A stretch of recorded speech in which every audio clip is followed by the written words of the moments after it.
You're listening to Now I've Heard Everything, interviews from the 80s, 90s, and 2000s with voices from the past. The key is to work in your own circle of influence and to build your security within. Then you're not a function of how other people treat you. Author and motivational speaker Stephen Covey, today on Now I've Heard Everything. I'm Bill Thompson.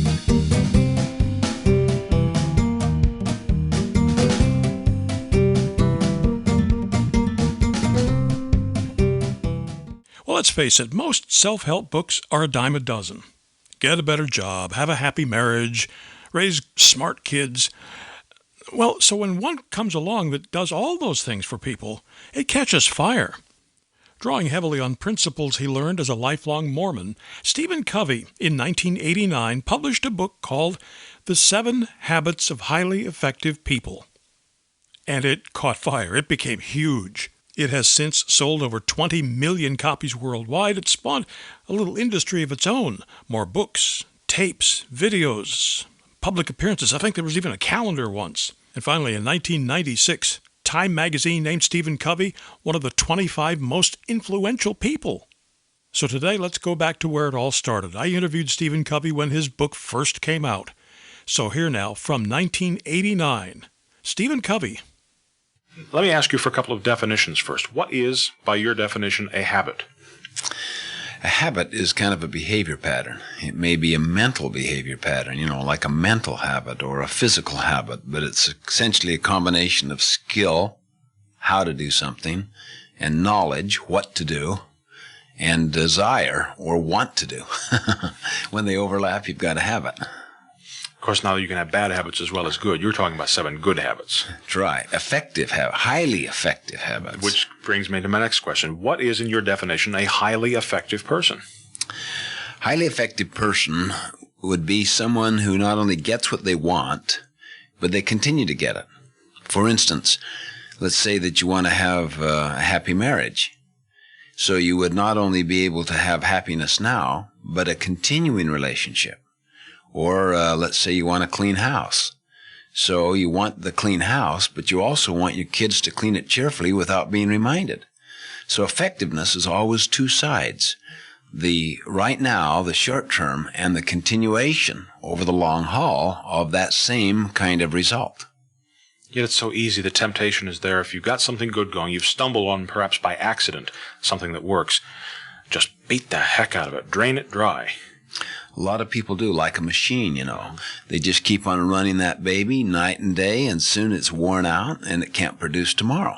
A lot of people do that in their relationships. They essentially violate that relationship in the short term, but they get what they want, maybe. But then little by little, the whole relationship deteriorates into one of accommodation and hostility, and so they lose it. It's like the goose and the golden egg story, You kill the goose that lays the golden egg. So true effectiveness is a real balance between short and long term, and between quantity and quality. Now, just on the face of it, it sounds like this takes an awful lot of work. There's no quick fix. To me, that's one of the most central things in life to realize. Don't look for a quick fix. Most of us crammed in school. But can you imagine cramming on a farm? Forget to plant in the spring, goof off during the summer and so forth, and pound the earth to bring in the harvest. You'll find that in every natural system, like a farm, there is no shortcut. There is no quick fix. In some man-made social systems, some people can make a lot of money in the short term doing various things. Just like a bank robber who successfully robs bank could get a lot of money. But in natural systems, you will always find the law of the harvest will govern. Always. In fact, just yesterday, someone said, well, what about all these good examples we have out here that have all this money and they violate all these principles? I just said, study their marriages. Study their relationship with their kids. Study their relationship with their executive teams. Or other people that they have continuing relationship. You will not find that they have continuing relationships with people. But it's natural also for people to be skeptical of a book that claims to have the answers, the key to your happiness, your success, romance, having happy children who will clean the house willingly for you. I have the same skepticism, seriously, about all of these self-help, quick fix, technique books that essentially have little success formulas and a bunch of platitudes. And I think people have had it with those. This book does not focus on this approach. The basic approach in this book is the first 3 habits deal with getting your own kind of house in order. That is, a sense of who you are, to develop a personal mission statement based on your values, and then to organize your life around it so that you have balance. You don't climb a ladder of success and get to the top rung and realize it's leaning against the wrong wall. And that's the first 3 habits. Once you have an inner sense of peace and security, then the next 3 habits deal with your relationship with other people. You think win-win. That is mutual benefit. Now, people who get their sense of security by being compared to other people can't think win-win. They think win-lose. They see everything as a competition. They even fight with their spouse. They fight with their kids. They fight with employees. They fight with anyone who takes them on. Anyone who has a win-lose attitude stirs up win-lose in them. Or they capitulate and go for lose-win. But it takes a lot more maturity to stay consistently with the win-win approach in all relationships in life. That begins with self-esteem, doesn't it? Self-esteem is the fruit of the first 3 habits. Self-confidence and self-esteem are literally the fruits of the first 3 habits. Then you see life as having plenty for everybody and to spare. You don't think scarcity, you think abundance. You're anxious to share profit. You're anxious to share recognition with other people. You're not threatened by the successes of other people. A lot of people, are very threatened by other people, particularly their own brothers or sisters or neighbors or friends. They might say to them, "I'm happy for you," but inwardly they're just eating their heart out. They don't feel that way at all.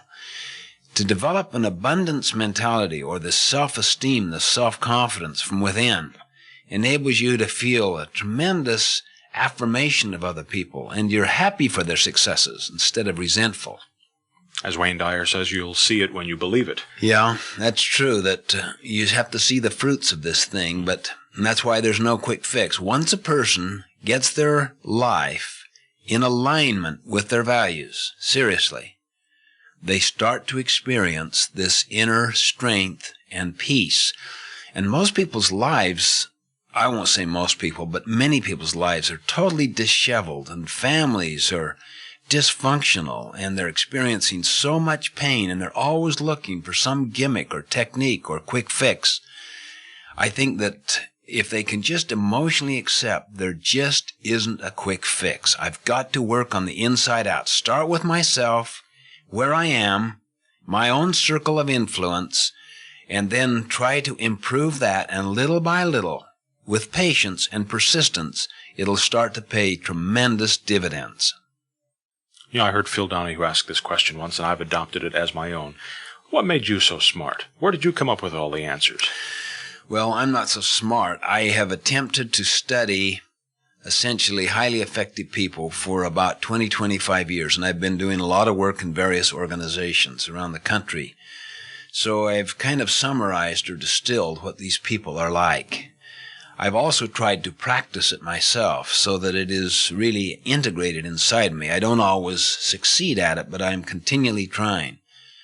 But I've finally come to conclude that private victories precede public victories. That is, when your own personal character and life is in shape and you've got high self-mastery, then you have a self-esteem. Self-esteem is not a function of how other people treat you. It's a function of your own integrity to your value system. Then, out of that is the wellspring that leads to public victories with other people. And I mean over time, not just little public victories here and there and some sales contest. I mean significant relationship building with many important people over time. But you said something important a moment ago too. You said sometimes that you fail, sometimes you fall down, sometimes you slide backward a little bit. A lot of people will read a book such as yours or any kind of book that promises to help them advance somehow. And the first time they fail, they say, "Hey, that one didn't work either," and they put it on the shelf. They go buy the next one. Yeah, they do. Their mentality is focused around gimmicks that will bring success. and they often will not persist. But if you believe the principle, and just because you flop does not mean the principle is flawed at all. The other day I was writing on the subject of patience, and I could feel all this noise taking place in my house and people banging on walls and so forth, and I could feel right while I was writing about patience, my patience going down. All of a sudden, one of my sons starts pounding on the bathroom door, "Let me in, let me in, let me in," just a high, shrilly scream like that. So I went out there and said, "No, you go into your room and you stand there to behave yourself." You know, I kind of lost my cool. And then I saw one of my sons bleeding from the mouth. He was hit in a tackle football game in about a 3.5-foot hallway. He was bleeding from the mouth, and David went down to get a towel out of the bathroom to help his brother, and Maria was taking a shower, wouldn't open up. So I went in to apologize to David, and the first thing I said was, no, I just opened the door to apologize. The first thing he said was, "I won't forgive you." And I said, "Oh, why not? Honey, I didn't realize you're trying to help your brother. I'm really sorry." He said, "'Cause you did it last week." It's what I call an overdrawn emotional bank account. Unless you make continually deposits into the bank accounts, that is the trust, the good feeling with other people, you will not gradually develop the capacity to really produce those beautiful cooperation and teamwork things that you want in your family or in your organization. The emotional bank account is a beautiful metaphor to use in thinking about all relationships, because like a financial bank account, you can continually make deposits or you can take withdrawals from it. And if you are in a deposit mode continually with your loved ones, hugging them in many ways, physical, verbal, emotional, instead of kind of blaming them, comparing and shaming and so forth, gradually you build tremendous reserve capacity. Then you can make some mistakes and they'll smile about it, and you're forgiven. There's also, when you were talking about, you talk in the book about roadmaps and the perceptions that you begin with, and in your case that perception was, here was your son, he was bothering you for no reason. Right. But when you learned that he had a very good reason, there was blood dripping on the carpet, then your perception changed. And I read a book somewhere that said if you got a boss you can't get along with, that boss is just grouchy all the time, gives you orders, things that you don't want to do, think of that person as having an inoperable brain tumor. That's why they do those things. And they said you'd be amazed how your attitude toward your boss will change. It is. That's what you call a change of your perception or a change of your paradigm, and that can be done almost instantaneously. I would say another good way to look on them is someone who is hurting, they're in pain, they're full of fear, and they need someone that accepts them and loves them and affirms them. And if they were more perfect, you would need less compassion.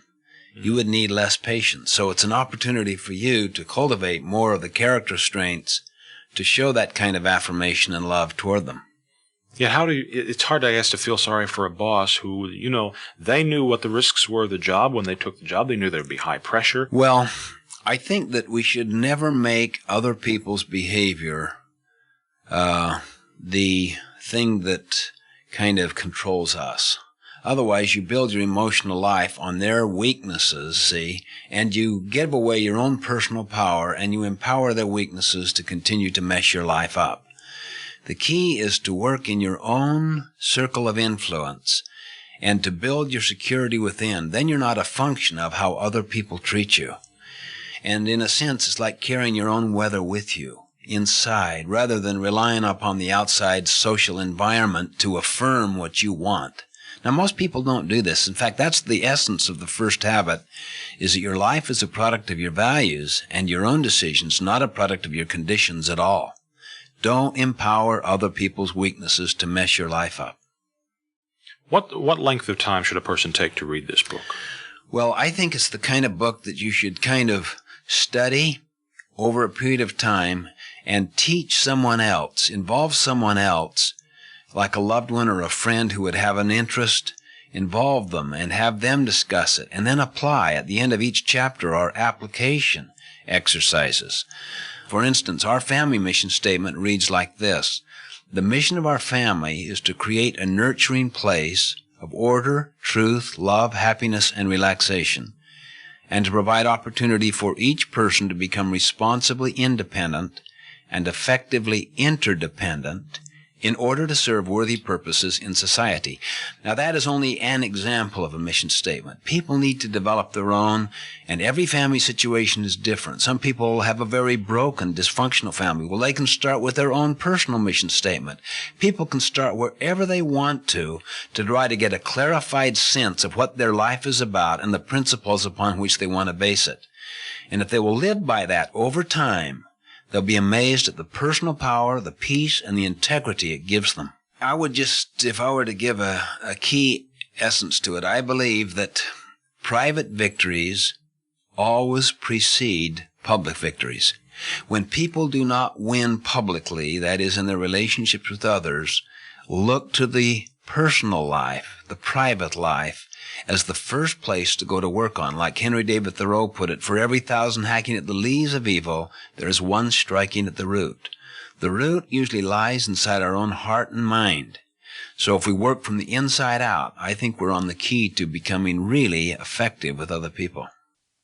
Stephen Covey died in 2012. He was 79.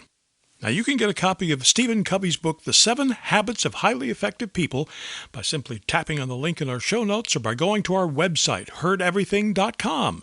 And we may earn an Amazon commission if you make a purchase.